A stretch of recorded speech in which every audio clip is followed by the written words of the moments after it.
작은 서점.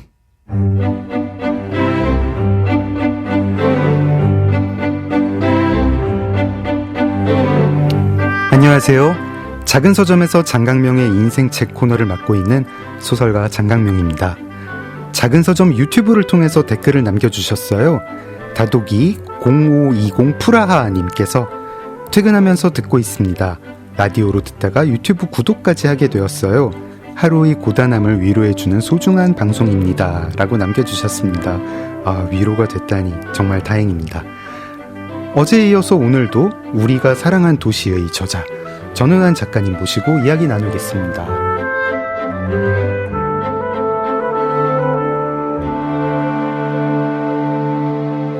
작가님 안녕하세요. 안녕하세요. 네.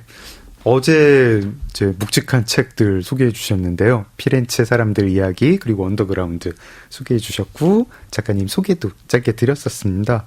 근데 그 팟캐스트에서 이제 조금 들려주신 이야기인데 어머니랑 여행하는 걸 좋아하시나요? 네. 어머니랑 다행히 다정하게 어머니. 여행을 하고 있습니다. 사람들이 안 싸우냐 그러는데 다행히 별로 안 싸우고 다니고 있습니다. 어머니 외에는 뭐 혼자 여행하는 걸 뭐 선호하신다거나 아니면 또 다른 뭐 친구들이랑 가는 거 좋아하신다거나. 네, 여행 잘 가는 이제 여행 메이트가 있어서 네, 같이 가기도 하고요. 그 여행 메이트는 김지훈 박사님은 아닌가 보죠? 아닙니다. 저랑 좀 더 취향이 같은. 왜냐하면 지윤이는 조금 더 이제 트레일하고 트레킹하거나 이런 고요히 명상을 하면서 걷는 걸 좋아한다면 이제 그 같이 다니는 친구는 두리번 미술관 가고 그러는 걸 좋아하는 친구죠. 네. 미술사 공부를 하신다니까 관련 여쭤보고 싶은데 제가 미술을 너무 몰라요. 그래가지고 그냥 이렇게 남루한 질문 좀 준비했습니다. 좋아하는 화가가 누구세요? 그거 너무 어려운 질문인데요. 그런가요? 네. 네. 떠오르는 대로 얘기할게요. 네. 책에 소개된 작가인데 구스타브 까이유보트라고 프랑스 작가 좋아합니다. 인상파 작가. 네. 특별히 좋아하시는 이유가? 뭐 그림이 워낙 아름다워서도 그렇지만 네.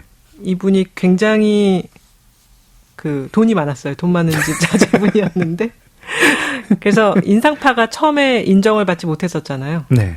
그래서 인상파를 자기가 이제 그림을 그리면서 인상파의 그림을 사 모읍니다.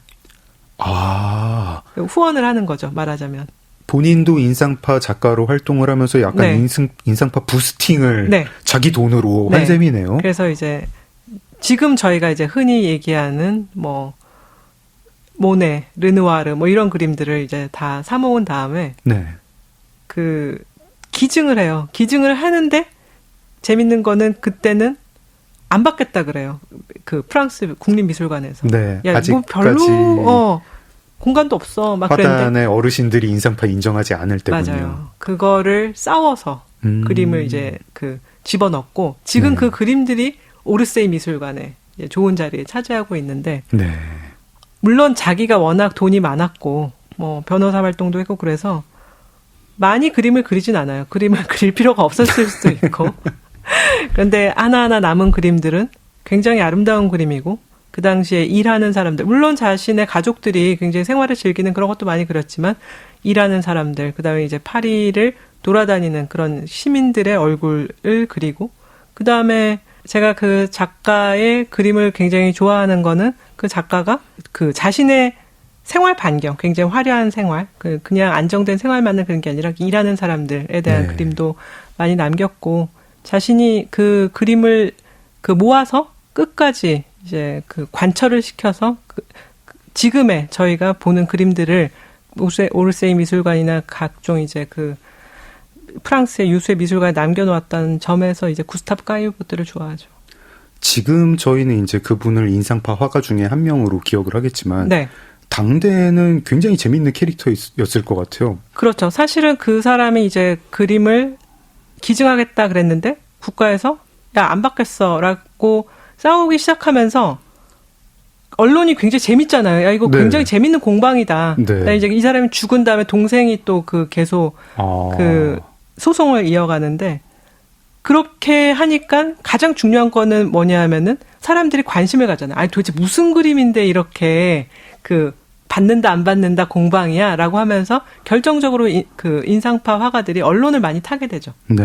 그러면서 더더욱 사람들의 관심을 끌고 사람들의 인정을 받는 계기를 만들어준, 그러니까 자기가 생전에 그림을 모아서도 인상파 화가들을 돕지만 죽어서 자기의 그 기증품에 대한 소송이 붙으면서 인상파 화가들을 더 사람들에게 각인시켜 준 것으로 거의 뭐 화가이자 컬렉터로서 가장 그 많은 업적을 남긴 사람이라고 생각이 듭니다. 잘 나가는 로펌 변호사인데 네. 집이 청담동에 있고 돈 많은데 그림도 그려. 그림 그리는데 뭐 동료 화가들 그림을 자기가 막 사. 그러더니 그렇죠. 희한한 기증 이상한 메시지를 네. 고약한 메시지를 국립중앙 뭐 현대미술관이든 뭐 어디든 던져가지고 화단에 논란을 일으켜가지고 옆에서 보는 기자들이 이 양반 재밌네, 희한한 캠페인을 벌이네 하면서 부스팅을 하고 네. 재밌게 사셨군요. 그렇죠. 굉장히 사실은 네. 뭐 지금은 미술이라는 것이 너무나 돈이 된다고 생각하고 사람들이 그렇게 생각하지만 그 당시에는 굉장히 사람들이 뭐라 그럴까, 틀에 짜인 그림에 대한 선호가 높았거든요. 저희가 그때 이제 프랑스 아카데미라고 하는 관학파라고 하는 굉장히 매끈하게 그려진 네. 예쁜 그림들. 그런데 그렇지 않은 그림들에 대한 이제 눈을 열어준 거죠. 근데 지금 생각하면 아무렇지 않을지 몰라도 자기가 모든 것을 가졌을 때 뭔가를 가지지 못한 새로운 그 부류의 사람들과 손을 잡는다라는 거, 거기에 이제 선봉에 선다는 건 늘 힘든 일이잖아요. 네. 이렇게 작품만 볼 때랑 작품에 얽힌 그 사람 이야기 들을 때 확실히 느낌이 달라지네요. 네. 나중에 찾아보게 될 것 같습니다.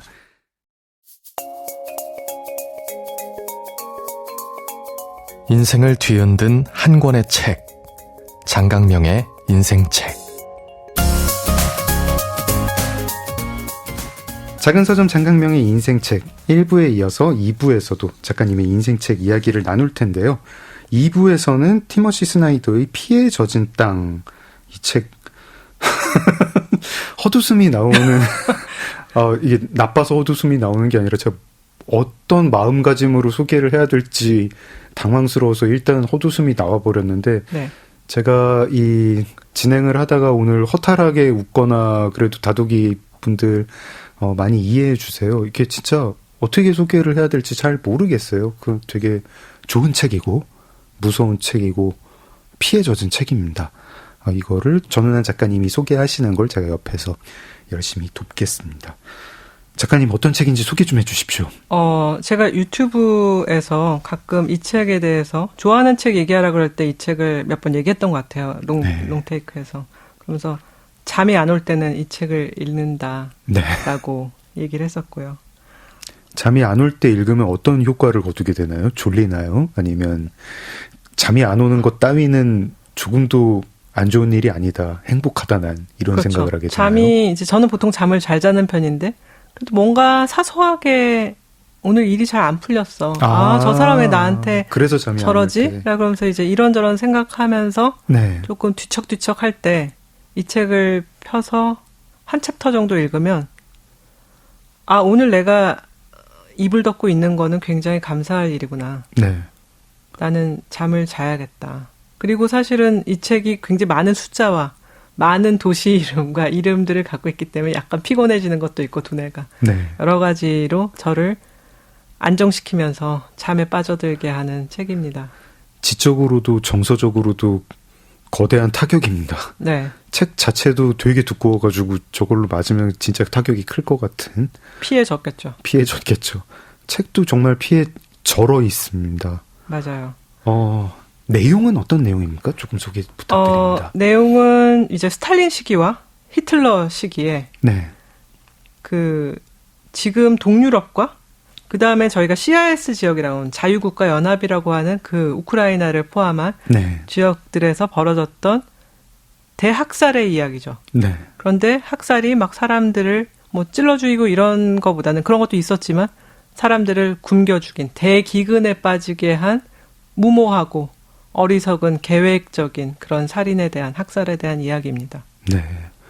이게 책 추천사에 뭐 어떤 분이 쓰셨던데 그 추천사가 좋은 추천사인지 아닌 추천사인지 여기에 동의를 해야 되는지 안 동의해야 되는지 모르겠지만 아우슈비츠는 세 발의 피다 이런 문구가 있었어요. 그렇죠. 뭐 규모적으로 그렇다는 네. 얘기도 되고 아우슈비츠는 사실 그 이후에 많은 그 문서화가 됐죠. 네. 사람들의 증언이라든지 뭐 그 여러 이스라엘 쪽 인사들의 노력에 의해서 많은 것들이 이제 남겨졌고 한데 사실 여기서 죽은 분들 피해 젖은 땅이라고 하는 게 사실 우크라이나의 곡창지대나 네. 이제 그런 밭에서 일하시는 농부분들 뭐 그런 분들이 죽었기 때문에 아무도 그 사람들을 위해서 기록을 해주거나 그 사람들 자신이 기록을 남기거나 하지 않았어요.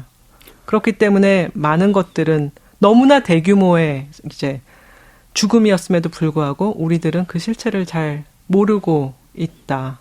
하지만은 정말로 더 큰 규모로 더 잔인한 이제 일들이 일어났던 거죠. 네. 뭐 독일과 소련 사이의 땅들 네. 따지고 보면 아우슈비츠도 독일에 있는 게 아니라 폴란드에 맞아요. 있고 여기서 정말 1,400만 명으로 집계가 되는 사람들이 학살을 당했는데 이게 아주 짧은 시기에 2차 세계대전과 그 직전 뭐 그 전후에 네. 히틀러가 학살을 하고 또 같은 땅에 같은 사람들을 스탈린이 또 학살을 하고 맞아요. 네, 요게 한 지역에서 정말 엄청난 규모로 학살이 됐습니다. 근데 그 학살이 우리가 2차 세계대전 때의 유대인 학살이라고 떠올리는 아우슈비츠라는 공간을 떠올리고 무슨 공장에서 사람들이 포로 수용소에 있는 것처럼 갇혀가지고 뭐 가스를 맞고 사망하는 그런 공장식 사륙이라고 네. 표현을 하는 그런 거하고 좀 다르고 훨씬 야만적이고 과연 이걸 도대체 어떻게 뭐라고 얘기를 해야 될지 모르겠다는 생각이 드는 그런 사건이었습니다. 그리고 저도 잘 몰랐지만 사실은 뭐 이렇게 서구의 독자들이나 뭐 서양의 심지어 뭐 사학자들조차도 아까 작가님이 말씀해 주신 것처럼 기록이 별로 남지 않아가지고 네. 잘 몰랐던 사건이라고 책에서는 설명을 합니다. 저자는 어떤 사람인가요? 저자 티머시 스나이더고요. 네. 중동부 유럽, 구소련의 역사를 연구하는 사학자입니다. 이제 주로 이 지역에서 일어났던 대학살과 네. 홀로코스트를 같이 연구를 하고요. 굉장히 최근까지는 예일대 사학과에서 강의를 하다가 지금은 이제 연구의 본거지를 비엔나로 옮겨서 연구를 계속하고 계십니다. 네. 역사학자의 책이라 가지고 조금 딱딱하긴 하더라고요. 맞아요. 네네. 어떻게 보면은 거의 이론서죠. 대중적으로 접근했다고는 조금 보기 어려운. 뭐 대중적으로 접근하는 게 맞는 사건인지는 모르겠지만 아마 뭐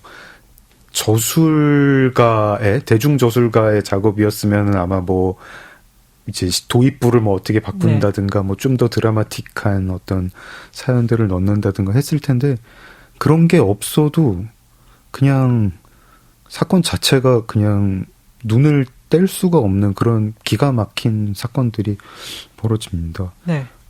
저도 힘들어가지고 이제 책을 이제 씹어 먹으려니까 참 네. 힘든데 힘든 책 읽는 방법이 있나요? 이거 한 번에 다 읽으셨어요? 아니요, 그렇지 못하죠. 그래도 내용 자체가 너무 이런 일이?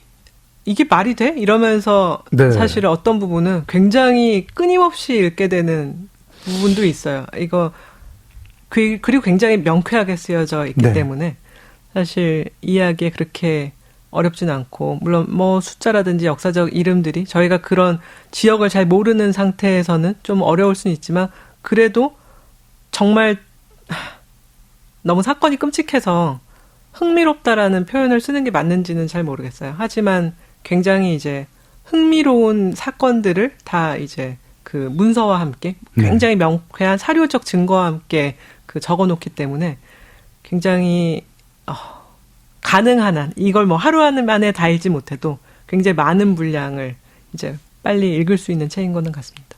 그게 그 사료 자체도 참 드라마틱하더라고요. 네. 저희가 이제 장강명의 인생책에서 민규동 감독님이 나오셨을 때 프리모레비의 이것이 인간인가를 다뤘었는데 어쨌든 그거는 이제 수용소에 들어갔던 사람이 생존해서 나와서 쓴 수기니까요. 생존자의 기록인데 이거는 생존자의 기록이 아니라 본인들도 맞아요. 죽을 거라는 걸 알고 있던 사람들이 정말 역사에 뭘 남기기 위해서 뭐 끌려가는 기차에서 쓴 메모를 밖으로 던지고 맞아요. 이걸 나중에 누가 줍고 뭐 이렇게 해가지고 남은 것도 있고 형제들한테 여기는 절대로 오지 마. 집에서 네. 굶어 죽더라도 집단 농장엔 오지 마라고 네. 하는 형의 기록도 있고. 네. 또는 그냥 나중에 이 학자들이 추정한 것도 있죠. 이런 끔찍한 사륙이 여기서 일어났었을 거야. 가봤더니 해골 무더기가 네. 있었어. 뭐 이런 식의 이제 사료도 있는 거죠. 우크라이나에 이제 대기근이 드니까 그 우크라이나의 농부들이 걸어 폴란드 국경까지 가서 맞습니다. 예, 뭐 먹을 걸 달라고 하는 것도 아니고 우리나라를 침공해 달라. 그렇죠. 예, 우리나라를 침공해서 우리를 좀 가족들이 지금 못 먹은 지 너무 오래됐다 하는데 그 폴란드 군인들의 기록. 네. 성인들이 그렇게 펑펑 우는 거 처음 봤다. 와, 근데 참 이게 이제 김지윤 박사님이 추천하신 책이랑 비슷하면서 달라요. 그때 폭격기의 달이 뜨면을 그렇죠. 김지윤 에릭 박사님이 라슨, 네. 이것도 두꺼운데. 그렇죠. 2차 세계 대전의 이야기이고 가슴이 웅장해지는. 네. 읽으면 정의는 승리할 거야. 뭐 이런 생각이 들고 역경을 이겨내는 의지만 있으면 모든 걸 뚫을 수 있어. 그런데 피해 젖은 땅을 읽고 나면은 뭐 그렇게 뭐 호모사피엔스가 뭐 그렇게 뭐 세상에 있어야 되는 존재인지 잘 모르겠다. 세상은 그냥, 이런 거야. 네. 이런 책을 읽어야 되는 이유가 있나요? 물론 뭐 남이 불행했는데 내가 오늘 잘 먹고 하루 잘 끝냈어. 이런 위안을 받으려고 하는 것은 아니고요. 네. 그냥 우리 안에 있는 악의 존재를 알고 나를 이제 거기 비춰보는 그런 것을 해야 된다고 생각을 해요. 그게 하나의 이제 의식이 돼야 된다고 생각을 하고요. 네. 그 다음에 저희가 이제 시스템에 우리가 편입이 되면 그 시스템 내에서 안주를 하려고 하잖아요. 네. 근데 우리는 그 시스템 자체를 굉장히 정당화시키려고 하잖아요. 회사야, 우리 회사야, 뭐 우리나라야. 네. 하지만은 그 시스템에 대해서도 가끔은 되물어야 된다는 것. 왜냐하면은 시스템에 대해서 너무 이제 적극적으로 인정하고 그 안에 내가 거의 편입돼서 안주하다 보면 그것은 언제든지 전체주의의 성격을 띌 수 있는 거거든요. 그래서 우리가 전체주의 무서워, 궁극주의 무서워 하면서도 내가 있는 시스템은 돌아보지 않는 그런 것들을 한 번씩은 다시 생각해야 되지 않나 그렇게 생각합니다. 읽다 보면은 좀 정신이 이상해질 것 같을 때가 있어요. 그러니까 그렇죠. 이게 무슨 전쟁터에서 이랬으면은 네.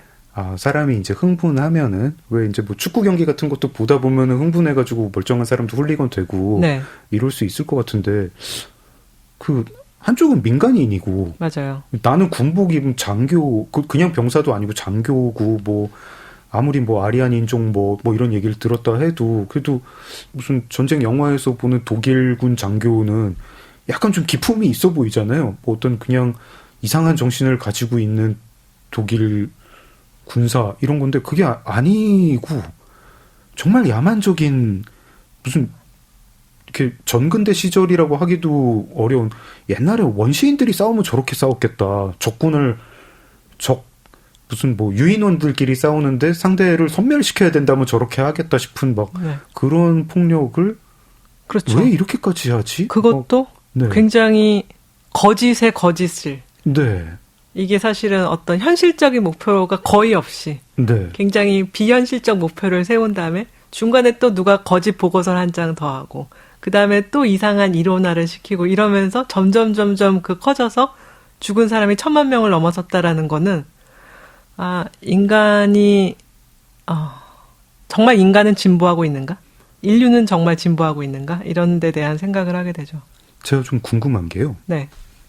아무리 시스템에 편입이 돼 있다 하더라도 제가 군복을 입은 장교인데 네.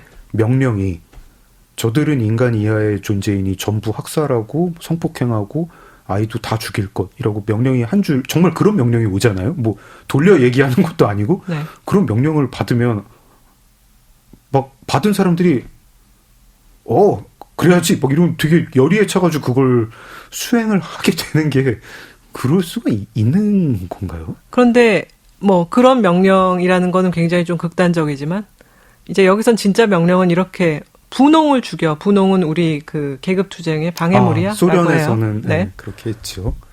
분홍? 분홍이 뭐지? 라고. 부유한 농부들을 죽여라. 근데 이게 몇 선 뭐 이런 게 있는 게 아니잖아요. 네. 그러면은 야 대충 좀 그어봐. 그 분홍 선을 좀 그어봐. 네. 그거요. 그런데 너도 분홍이네. 너도 분홍이야. 네. 너 안경 썼지. 너 분홍. 가난하면 안경 썼겠어. 뭐 하고 그렇게 하다가 어떤 사람이 며칠 전에 미하일이 내 기분을 되게 긁었는데 쟤도 분홍이라고 하죠. 그러니까는 사실은 무모한 계획에 네. 어떤 사람의 이기심, 탐욕, 거짓이 막 이제 쌓이고 쌓여서 네. 이게 사실은 나중에는 그 사람들이 정말 분홍이었는지 아니었는지는 아무도 모르고 네. 이제 가장 기가 막혔던 건 이런 게 있어요. 굶주림이 계급 투쟁의 가장 큰 이제 반역이다. 네. 나는 배고파서 죽겠는데 네가 배고프다는 사실 자체가 네가 반동이라는 거야. 네. 네가 반동이 아니려면 배 불러야 돼. 꼭 말이 안 되잖아요. 지금 이제 다독이 분들이 약간 헷갈리실 수가 있는데 네. 어쩌다 보니까 역할극을 해서 제가 독일 체제의 이 살인 논리를 말씀을 드렸고 전원환 네. 작가님이 소련 체제의 살인 논리를 네. 말씀을 드렸습니다. 맞아요. 두 체제가 이 티모시 스나이더도 잘 비교를 하고 있는데 어떤 점에서는 되게 달랐고 어떤 점에서는 되게 같았어요. 되게 같고 집단적인 사륙을 했는데 독일 체제는 주로 전시의 민간인을 많이 학살했고 그렇죠. 그 동유럽과 CIS 지역의 민간인들을 전시에 인간 이하의 존재로 생각하면서 학살을 했고 스탈린의 소련은 전시에도 학살했지만 평시에 많이 그들은 인민의 적이다라고 학살을 하고 그들을 뭔가 이렇게 인간 이하의 존재로 규정하는 논리들을 양쪽에서 희한하게 만들어냈습니다. 뭐 우생학적으로 인간 이하다. 계급 투쟁의 역사 발전의 원리 안에서 이들은 도표를 그리자면 이제 독일 히틀러 쪽은 인종적인 측면에 더 관심을 기울였다면 네. 스탈린은 계급이라고 이제 네. 가면을 씌웠지만 사실 안쪽에는 인종적인 이제 네. 민족주의적인 네. 반감 이제 누구를 좀 안 돼, 이 민족은 안 돼 이런 이제 게 있었는데 그걸 네. 드러내놓고 말은 하지 않죠. 네. 결과적으로는 그냥 러시아 슬라브 민족이 아닌 다른 민족은 맞아요. 다 특히 유대인들 그렇죠. 학살한 셈이었는데 그러고 이제 뭐 사실은 한쪽은 전시 평시 한쪽은 이제 전시 이제 독일 쪽이 전시라고 했는데 그것은 제 생각에 독일이 패해서 전시의 끝과 함께 그게 끝났기 때문에 네. 이제 그렇게 평가를 후대할 수 있는 거고 만약에 2차 세계대전이 독일의 뭐 말도 안 돼 상상도 하기 싫지만 승리로 끝났다라고 하면 아마 그런 인종 청소는 평시에도 계속되었겠죠. 그 땅이 평시에 소련 땅이었기 때문에 평시에 학살은 소련이 했다. 그렇죠. 네. 이 두 체제를 네. 티모시 스나이더가 비교도 하고 공통점, 뭐 다른 점 이렇게 얘기를 합니다. 좀 작가님 보시기에 이 점이 어떤 사람을 죽이는 체제는 이런 공통점을 갖고 있다. 또 네. 혹은 이 두 체제는 이런 점에서 달랐다. 이렇게 눈여겨보신 차이점, 공통점 그런 게 있을까요? 저는 사실 공통점을 더 많이 봤고 네.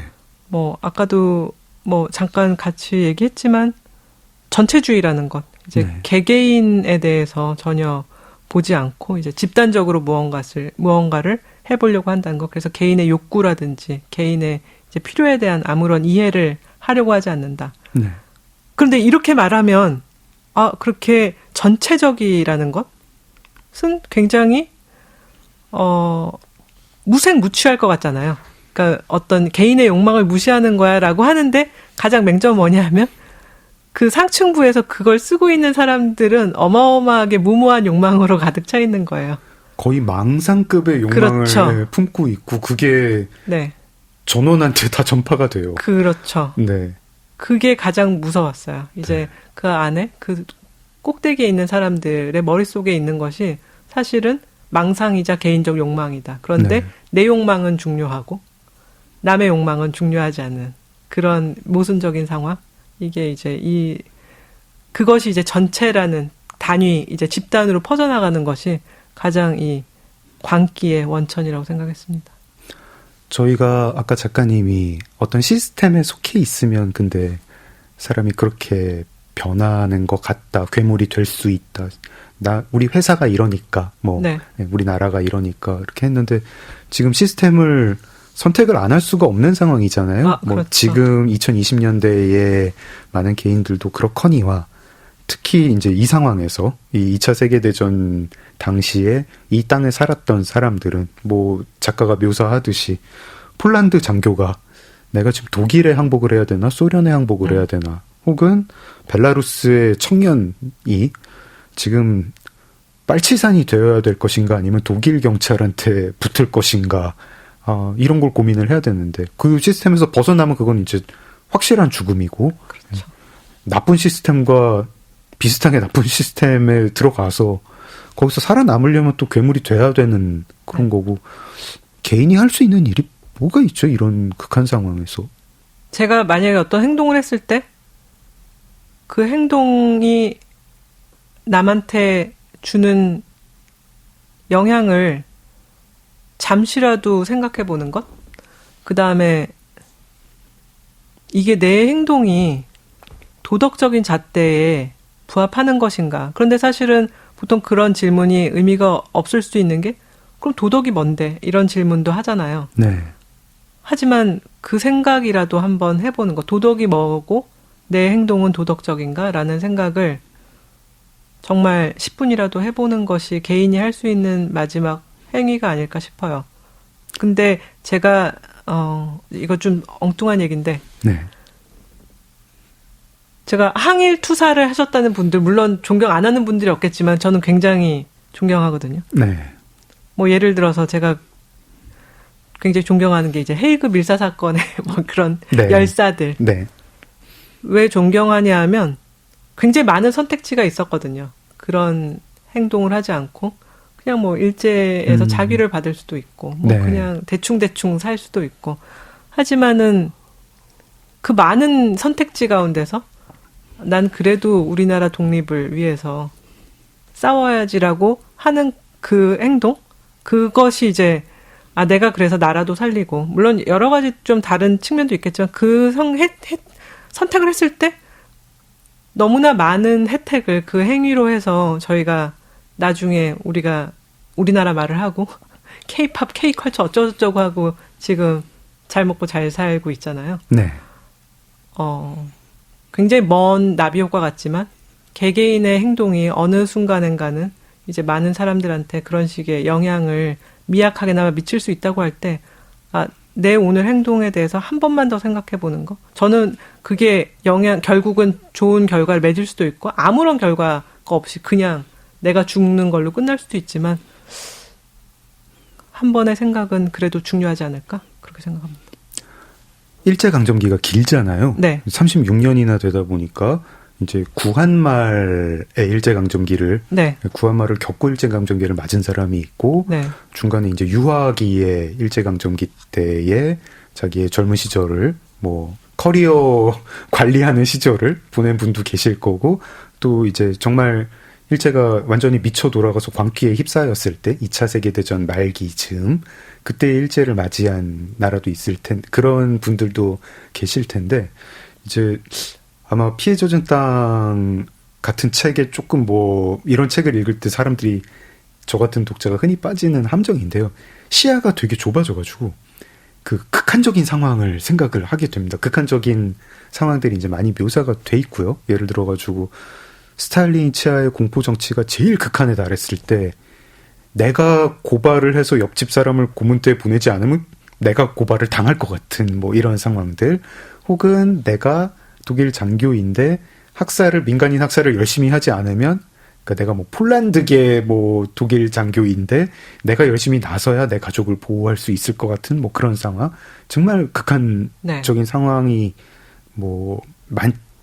우리가 저희가 살다 보면서 이런 극한 상황을 그렇게 경험하진 않고 많은 도덕적 딜레마들이 이렇게 뿔 사이로 피해가는 방법들이 여러 가지 요령과 현명한 선택들, 제3의 선택들, 혹은 그 극한 상황까지 오기 전에 미리 피할 수 있는 어떤 도덕적 판단들이 있을 텐데, 정말 운 없이 네. 역사에 끼어가지고 내가 하필 그 순간에 움쭉달싹하지 못하는, 내가 괴물이 되든지 괴물한테 내가 먹히든지.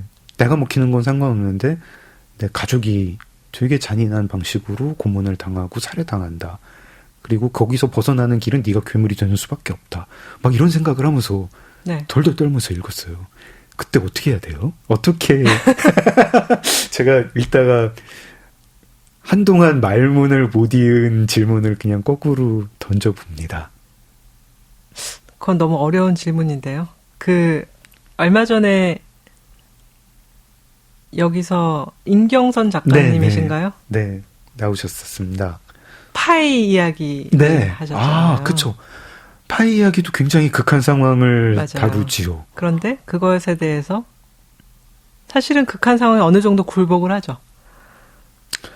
저희가 이제 파이 이야기의 스토리의 해석을 네. 이제 정말 그 보트 위에서 식인 잔치가 벌어졌던 것으로 해석할 수도 있고 네. 다르게 해석할 수도 있죠. 그것을 이제 다른 방식으로 잊자라고 할 때 저는 사실은 저도 그 스토리를 되게 좋아하면서 제가 굉장히 좋아하는 스토리고 영화인데 네. 이 피해 젖은 땅을 읽었을 때 그거를 같이 생각을 했었거든요. 피해 젖은 땅의 식인 이야기도 굉장히 많이 나오죠. 네. 그러고 보니. 그래서 우리는 정말 어떤 선택을 할 수 있을까. 그런데 결국 저도 나쁜 선택을 할 수도 있고 물론 그런 상황에 안 처해졌으면 좋겠다라고 하지만 그걸 겪었을 때 내가 거기에 대해서 어떻게 받아들일 것인가는 잘 모르겠어요. 뭐 어쩔 수 없었다라고 말을 할 수도 있을 것 같지만 그래도 파이도 결국은 어느 정도는 굴복했다는 걸 우리가 짐작은 하지만 네. 하지만 끝까지 저항하는 그 정신이 리차드 파커잖아요. 그러니까 네. 그 정도의 어떤 나의 모습, 내가 그 어느 정도까지는 지켜야지, 어느 정도까지 나를 극한에서 나를 지켜줄 수 있는 또 다른 나의 자아를 키우고 있어야 되겠다. 그런 생각을 해요.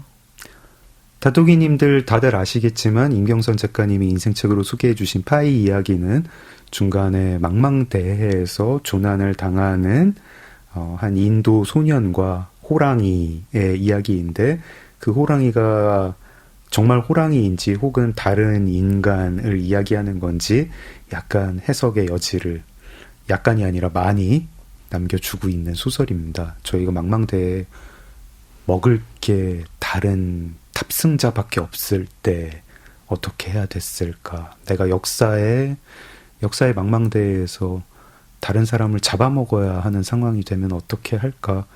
뭐 저도 잘 모르겠고 뭐 티모시 스나이더가 답을 해주는 것도 아니고 네. 그런 상황에 처했던 사람들 그런 비극들은 많이 일어났었는데요. 제가 결론을 잘 못 내리기 때문에 노래를 한 곡 들어보겠습니다. 작가님 어떤 노래 들으면 좋을까요?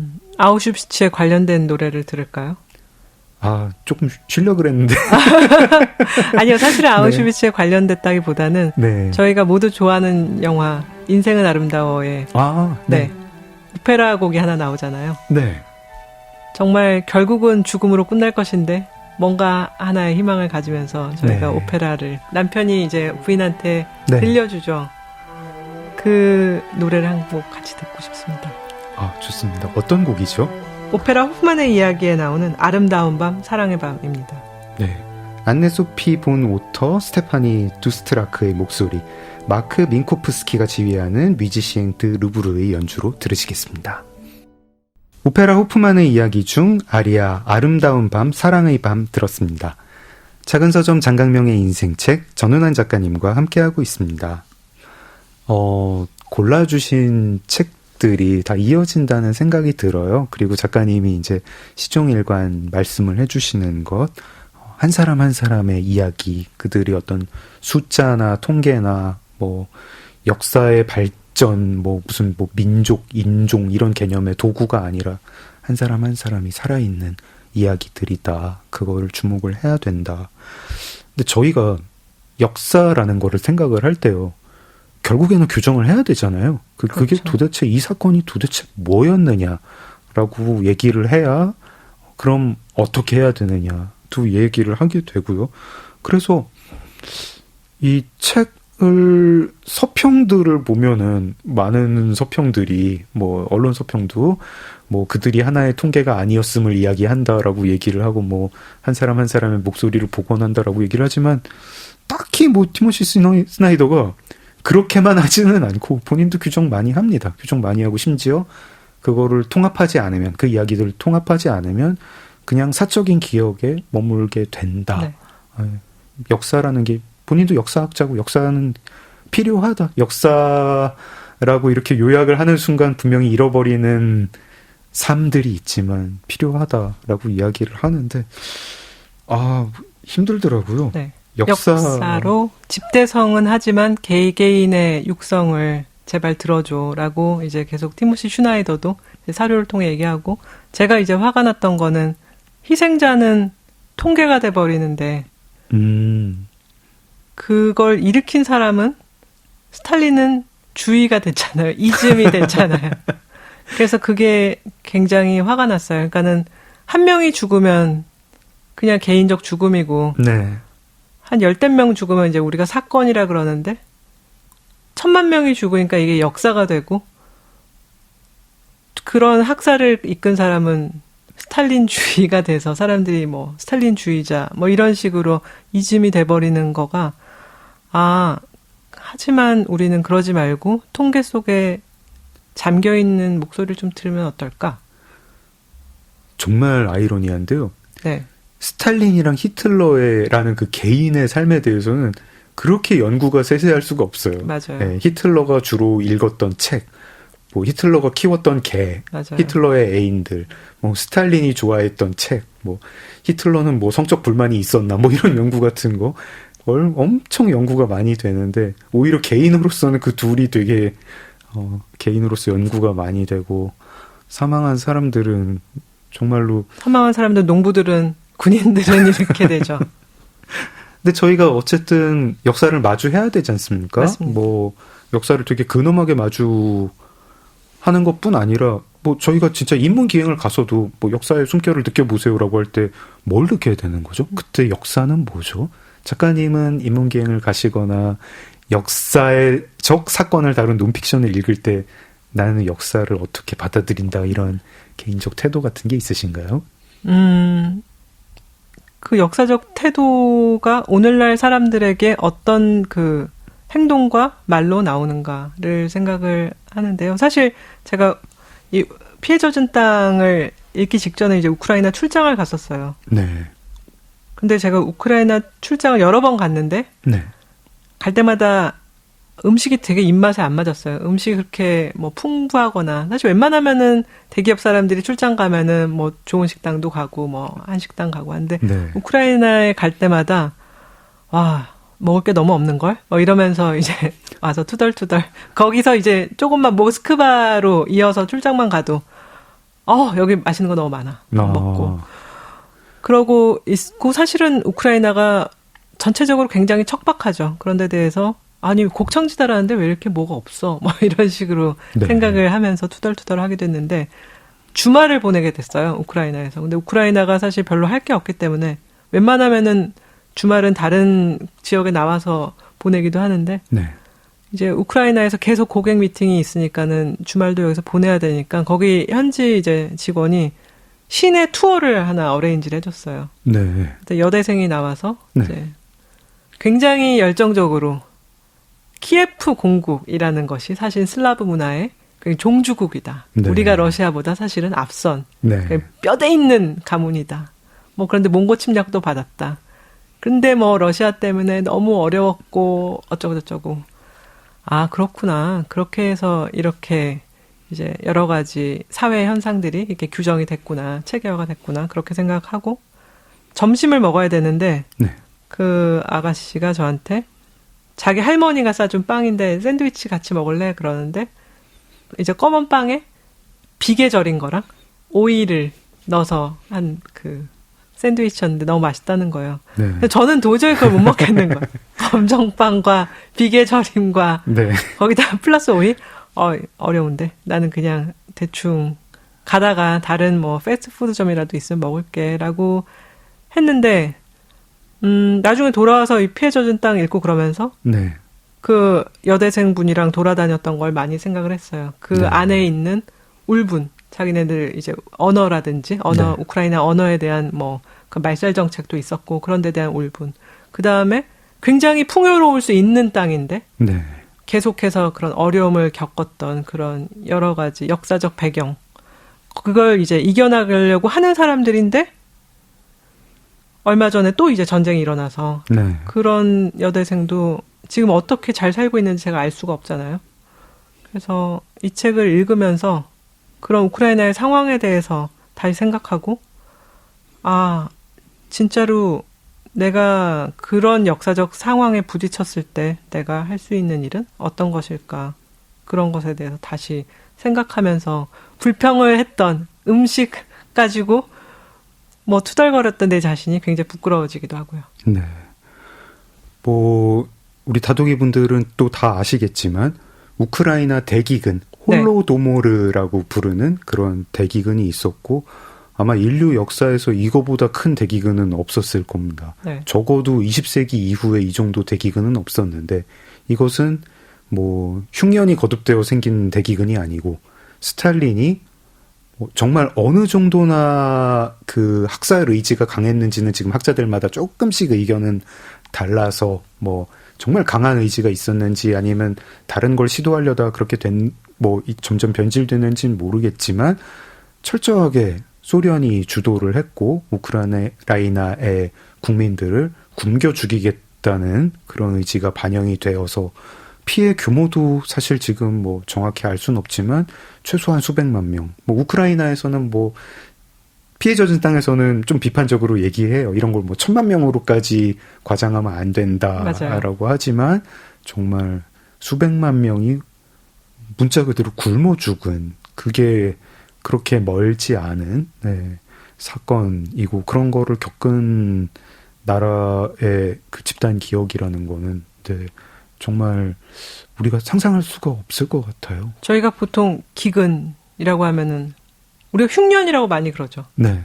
흉년이 들었어라고 하면 가뭄이 들었다. 네. 또는 뭐 너무 냉해를 입었다라고 하는데 이런 대규모의 기근이 인위적 대기근이야라는 거는 너무 생소한 의미잖아요. 이건 정말 듣도 보도 못한 거죠. 보통은 뭐 네. 정치 때문에 일어난 뭐 인재다라고 맞아요. 얘기를 해도 되게 정부가 무능하거나 뭔가 뭐 탐관오리가 뭐 탐욕스러운 뭐 이런 사람들이 있어가지고 뭐 그들도 뭐 굳이 뭐 민중이 굶어 죽는 걸 원하진 않았지만 굶어 죽는 걸 방관했다 뭐 이 정도인데 이거는 정말로 그들을 굶겨 죽여야 된다. 반동분자니까. 그렇죠. 네. 이 책 뒷부분에서 네. 이 이제 추모에 대해서도 이야기를 합니다.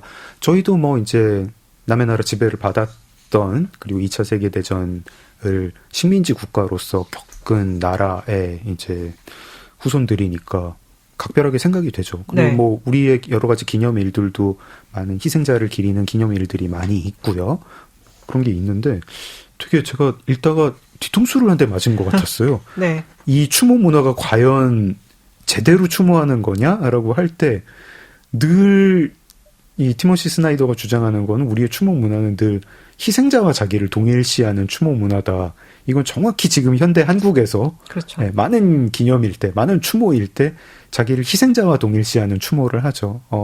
어느 꽃다운 청년들, 뭐 죄 없는 여인들이 흰 옷을 입고 있다가 아무 죄 없이 끌려가가지고 학살당하거나 착취당하거나 뭐 이러고 우리가 그거에 대해서 슬퍼하면은 다음에 역사적 비극을 막을 수 있다는 식으로 얘기를 하고 거기에 한 번도 의문을 가져본 적이 없었어요. 약간 좀 이렇게 오늘은 좀 이렇게 해외여행 가고 싶은데 하는 뭐 그런 마음이 좀 드는 정도였는데 티모시 스나이더의 논리가 아주 강력합니다.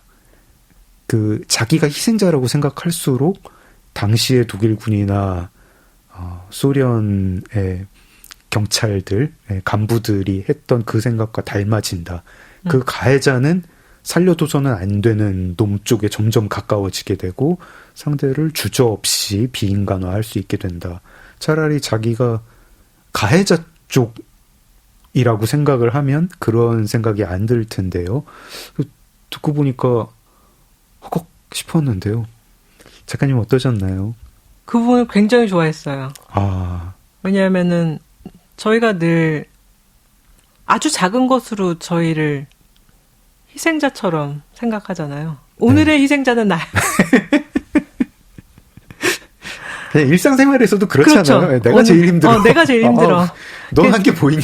사람들이 모두 내 얘기 써봐. 대하소설이야. 라고 하는 게. 가끔 명절 때 이런 걸로 멱살도 잡고 언니는 그렇죠. 뭐 했어? 그렇죠. 형은 뭔데? 근데 내가 희생자 코스프레를 한 순간 옆에 사람이 보이지 않죠. 내가 제일 슬픈데. 네. 그것도 역사적으로도 마찬가지인 것 같아요. 그리고 뭔가 분노하고 흉폭한 마음이 들 때 되게 면죄부가 드는 것 같더라고요. 저놈들 우리가 잊지 않고 응징해야 된다. 그리고 그런 것에 이제 오롯이 집중할수록 옆에를 이제 보지 않는 굉장히 근시한 적이 이제 돼버리기 때문에 그 나의 굉장히 더 이제 배려라는 게 없어지죠. 그때는 이제 공감이나 배려는 사라지죠.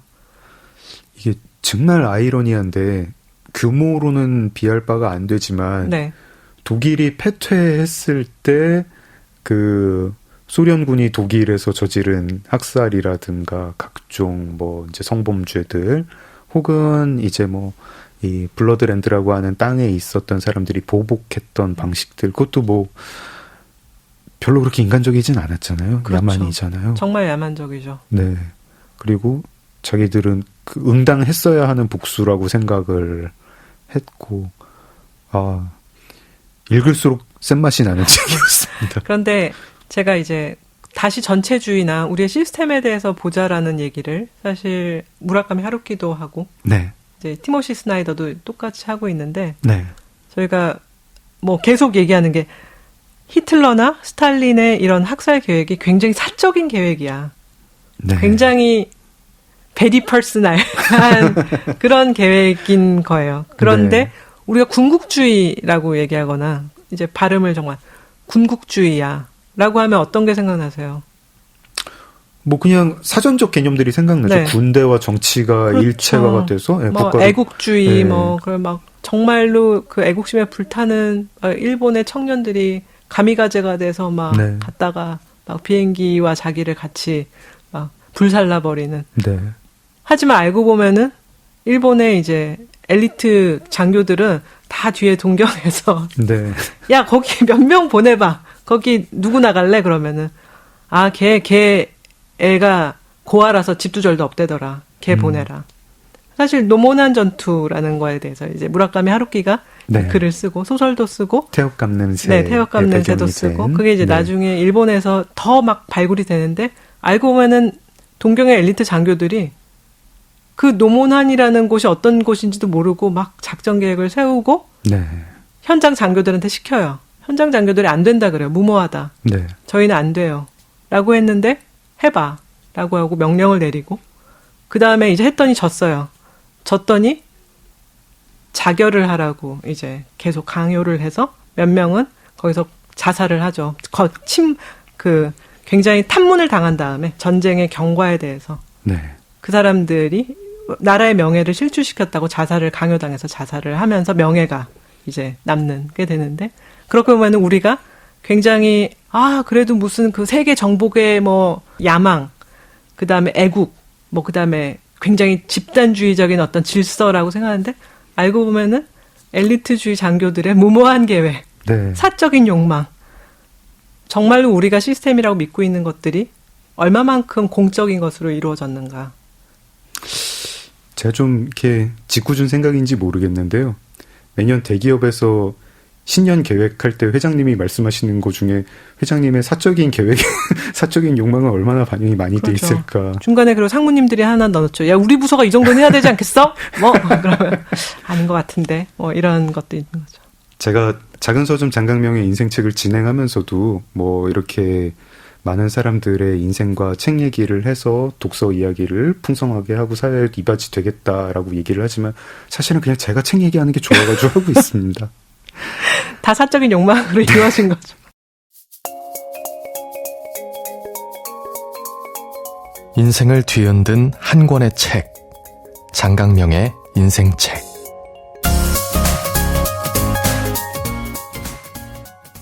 작은 서점 장강명의 인생책. 우리가 사랑한 도시의 저자 전은환 작가님과 함께하고 있습니다. 저희가 게스트분들께 공통 질문을 드립니다. 네.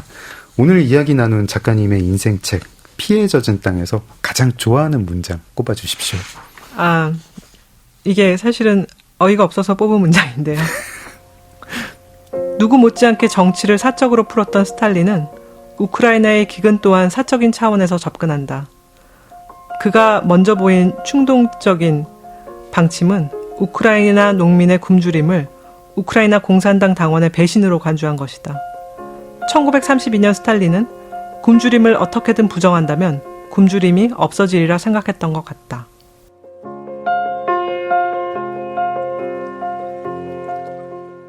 여기까지입니다. 네, 정말 기가 막힌 기묘한 논리를 끝까지 네. 밀어붙였습니다. 저희가 게스트들에게 하루 루틴도 여쭤보고 있거든요. 근데 그런가요? 지윤앤 은환의 롱테이크에서 여러 루틴을 말씀해 주셨더라고요. 뭐 네. 수면 루틴, 뭐 운동 루틴, 식단 루틴. 저희 다독이들께 알려주고 싶은 딱 하나 루틴. 단 하나의 루틴이요? 네.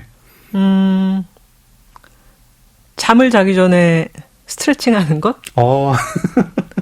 제가 사실 요즘 대학원에 있다 보니까 네. 거의 하루에 3-4시간씩 움직이지 않고 앉아있을 때가 많거든요. 그럼 이제 등이 구부정해서 집에 들어오기 때문에 자기 전에 5분 정도 굉장히 빡세게 폼롤러로 등을 풀어주는 것을 요즘에 루틴으로 하고 있습니다. 네. 앞으로 계획도 듣고 싶습니다. 계획이요? 네. 명확하지 않아요. 되는 대로 사는 사람이라서. 아무것도 규정하지 않겠다는 의지. 아, 네. 나의 미래도 규정하지 않겠다. 네. 규정이 어려운 것 같습니다. 계속 읽고 쓰시는 삶을 계속 하실 거고요. 네. 네. 그러고 이제 단행본 작업을 하시겠죠? 잘 모르겠어요. 아, 네. 그렇습니까? 할 수도 있겠죠. 네. 저널리스트 교육을 받으시고, 그 다음에 굉장히 이제 글로벌 기업에서 여러 곳을, 정말 물리적으로 여러 곳, 또 여러 조직에 보통 사람들이 이제 들어가지 못하는 뭐 어떤 그런 전략 회의 같은 것도 보시고 해서 같은 걸 보셔도 되게 다르게 설명해 주실 것 같아요. 그래서 저는 작가님이 이제 피렌체 사람들 이야기 같은 네. 네, 미술사도 좋고 또 다른 분야도 좋고 또 편안하게 이렇게 지적으로 들려주시기를 기대를 하고 있습니다. 노력하겠습니다. 네, 저희 이제 마무리해야 될 시간인데요. 뭐 이렇게 노래 어떤 거 들으면 좋을까요? 제가 좋아하는 노래인데 오아시스의 Don't Look Back in Anger 같이 듣고 싶습니다. 와, 정말 네. 의미심장하네요. 저희가 아무리 이런 책들을 다 네. 읽었지만 또 오늘 하루는 분노 속에 뒤돌아보지 않으면서 네. 그냥 잠시 앞을 보면서 하루를 마무리했으면 좋겠네요. 네, 저희는 미래로 갑니다. 다독이님. 1부에 이어서 2부에서도 우리가 사랑한 도시의 저자 전은환 작가님과 함께했습니다. 작가님 나와주셔서 감사합니다. 감사합니다. 오아시스의 Don't Look Back in Anger 들으면서 저도 함께 인사드리겠습니다. 지금까지 소설가 장강명이었습니다. 감사합니다.